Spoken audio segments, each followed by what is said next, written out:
صباح الخير. هكلمكم النهاردة عن فاكهة مهدور حقها في مصر.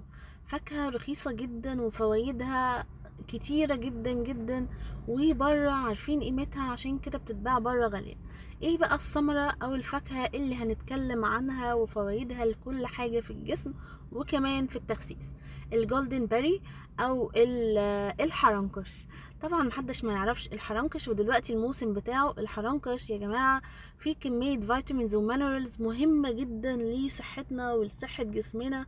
خلينا نتكلم عن فوائد الجولدن بيري او الحرنكش. اول حاجة سعراته الحرارية قليلة، يعني تقريبا 100 جرام في كله 57 كالوريز، يعني ولا حاجة. تاني حاجة هو بيحتوي على فيتامين اي مهم جدا لصحة النظر والعين والرؤية، والكاروتينويد طبعا المادة اللي موجودة في الجزر. تاني حاجة بيحتوي على فيتامين سي الانتي اوكسيدنت او ملك الاكسدة.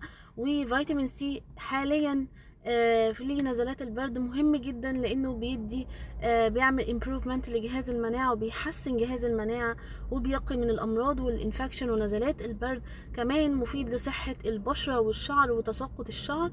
تالت حاجة في مجموعة فيتامين بي مهمة جدا لصحة الجهاز العصبي وللأعصاب وصحة القلب، وفوائد كتير. كمان الناس اللي عندها مرض السكر الحرنكش مفيد ليها، لأنه بيقلل السكر، كمان بيقلل الكوليسترول، كمان مفهوش صوديوم، فمناسب جدا للناس الهايبرتنشن، عندهم هايبرتنشن اللي هم عندهم مرض الضغط.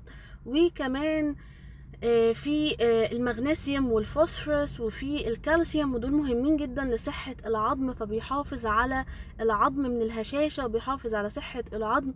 وفي فيتامينز تانية كتير، دول أهم حاجة موجودين فيه. فبجد مفيد جدا جدا، والناس اللي عايزة تخس مش هيزودها في الوزن.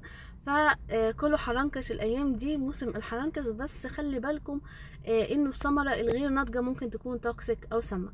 يا رب اكون فدتكم، ما تنسوش اللايك والشير والسبسكرايب.